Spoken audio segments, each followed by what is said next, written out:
What's going on, guys, and welcome back to another episode of Career Mode. This is episode number 195, and we start today's episode off with two games here with Portugal, international qualifiers here, and I just want to say straight away, I'm not really sure whether I am going to be playing any of these qualifiers. I know a few people said on the first two qualifiers we had, can you play some international games? I'm not sure. I've never really done that, to be honest. Anyone that's been on my channel long enough knows I've never played qualifiers or friendlies.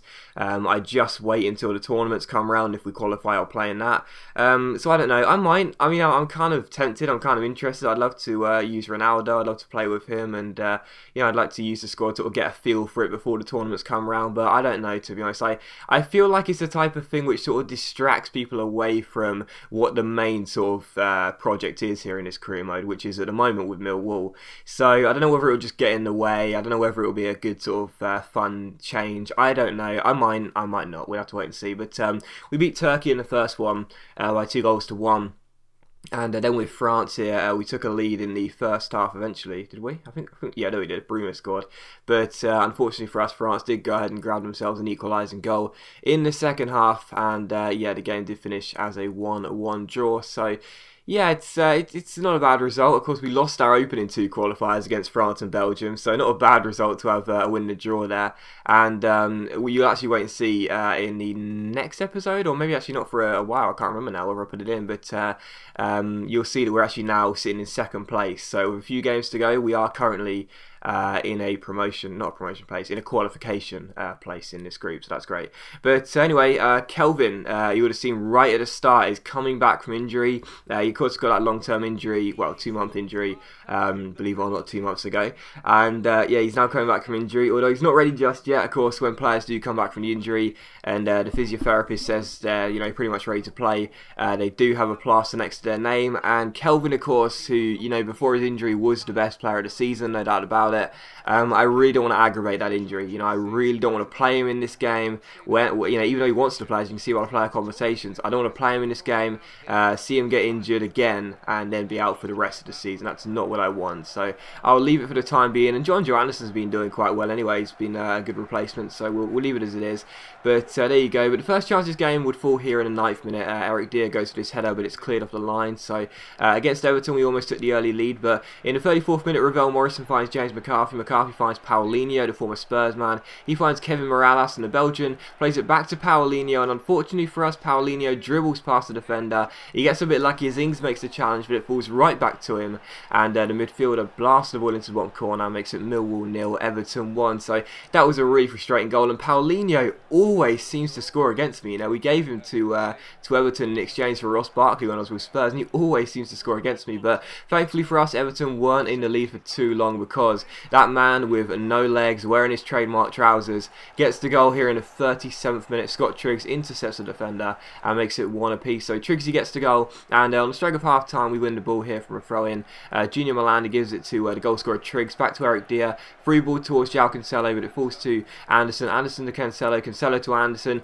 Anderson to Cancelo. Cancelo eventually to John Anderson. Gets past his man here. Really good chance down the right hand side. He skips past two defenders with the Berber spin, and this is really nice. Nice little body feint. Ronaldo chop. Fake Rabona. Blanco hop. Don't use that very often.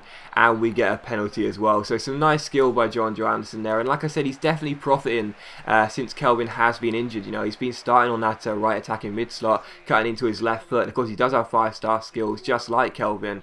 And that was a wonderful display of skill there and trickery. He wins us a penalty, and Brian Carrasco is going to stand up and take it. Usually so reliable from the spot, but it's Carrasco against the goalkeeper. I do rate Akinfeev. Is the Russian going to outfox him? No, he's not. He dives the wrong way, and Carrasco puts it into the back of the net and makes it Millwall 2, Everton 1, as he does his trademark celebration. So 45 minutes in, just before half time, and we got ourselves the goal, which is surely going to give us the lead going into half time. And I'm not going to say we deserved it per se, but I think we were playing a better football, and I feel like to be leading this game at half time was a huge incentive for us. So I was glad to come from behind, and I was glad to be in the lead. But directly from kickoff, James McCarthy finds the goal scorer Paulinho here. The goal scorer Paulinho receives the ball from James McCarthy. McCarthy gets the ball back and plays it back to Paulinho. Those two were linking up really nicely in this game. Then he plays the ball out wide towards the left back here, whose name I'm never going to be able to pronounce. And he finds Gay down the left hand side, takes on our Portuguese right back João Cancelo, crosses the ball in. It's headed away, but how about this for James McCarthy? What a goal that is by the former Hamilton Academicals man and Wigan Athletic as well. Absolutely incredible strike that is. And it's into the back of the net. A great half volley, and there's nothing that Liali can do about it. So straight from scoring that goal to give us the lead, unfortunately Everton go up the pitch and get an equaliser. But to be honest, there's just literally nothing I could do at this moment. Just drop the controller and say well done, son, because that was an amazing goal by James McCarthy. And it's very rare in AI, the AI will score a wonder goal like that. You know, they've only scored like 2 or 3 like that in the whole series. Really nice goals. You know, wonder goal is a strong term, but I use it quite loosely. But even so, it's a wonderful volley anyway, a wonderful half volley I should say. And Everton get themselves the equalising goal. It'll proved to be pretty much the last kick of the half as well, so I was kind of annoying. You can bet I was going to the 4th official. Why did you not blow that whistle, son? That was way more than 2 minutes of added on time. But unfortunately for us, yeah, a late goal by James McCarthy does mean Everton do get themselves the equaliser on the stroke of half time. And as you can see, we were supposed to have 2 minutes of stoppage time. Look at that, man, seriously. McCarthy scored in the 53rd minute. That's the 8th minute of added on time. That is taking Fergie time to a completely new level. But I guess it's Martinez time, isn't it?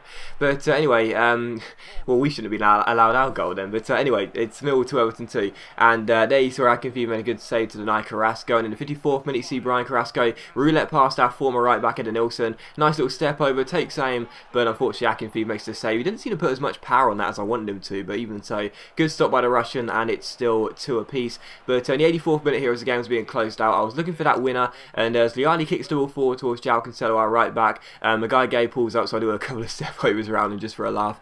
We go down the right hand side here, and it's a very decent chance to be honest, because we got bodies streaming forward, but everyone seems a little bit too tired in this game. But eventually Cancelo finds Trixie, who scored our first goal. He finds Ermakov, the Russian.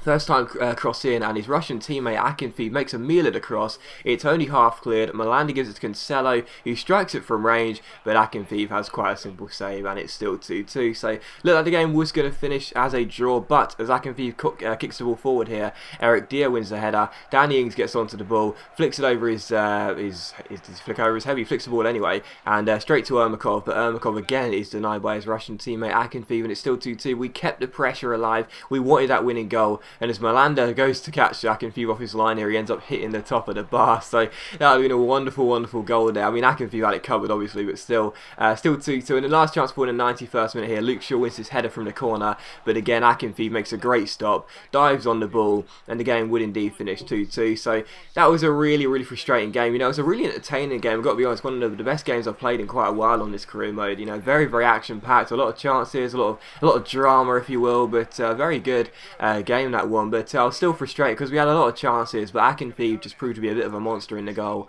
And yeah, I guess I was still annoyed about the injury time in the first half, but still, yeah, 2-2 the final score. We can't afford to slip up in these games. You know, the Den is supposed to be a fortress for us. We usually get the win there, regardless of what team we're playing. And if we want to win the league title, you know, we've got to win those games. So I was very annoyed about that, to be honest. But after that, we saw that Kelvin was disappointed not to play. But I said I didn't want to risk you. Maybe I should have done. Who knows? But here's a look at our youth squad monthly report as well. I said before, there's only 1 or 2 players in there that look quite good. The rest are seemingly average. We'll probably release a few in the summer and hopefully sign the ones that do have potential. The max is around 90 to 94.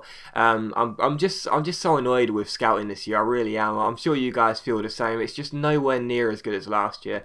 And I'm not saying it should be really easy, and in every single report you get a player that's going to be a world star in the future. A world star in the future. But you know, it just seems like it's once every 12 months, you know, or 9 months. I think the reports last for, and that's just really annoying. But anyway, here's the squad report. A reminder: squad reports and the full league table is shown at the start of every single calendar month. You can check out how the players are doing. Great to see Carrasco still on the 84. Triggs has an 84 as well at 21 years old. What a player he's going to be. And yeah, he's got a 5-star weak foot as well. I never showed that before, but yeah, 5-star week. Got to love Triggsy boy, and the man with no legs. And yeah, you'll also see a look at the league table as well. It is going to be tight. It is going to be tight. I think we'll be in the title race all the way until the final day, but whether we'll go ahead and claim it, I'm not entirely sure. All I know is we need to get better results than a draw against Everton. Now we need to get those wins at home, and we need to take advantage really of playing at home in front of our home crowd. But here's a look at the league table as well. As you can see, we are 1 point behind Chelsea with 10 games to go.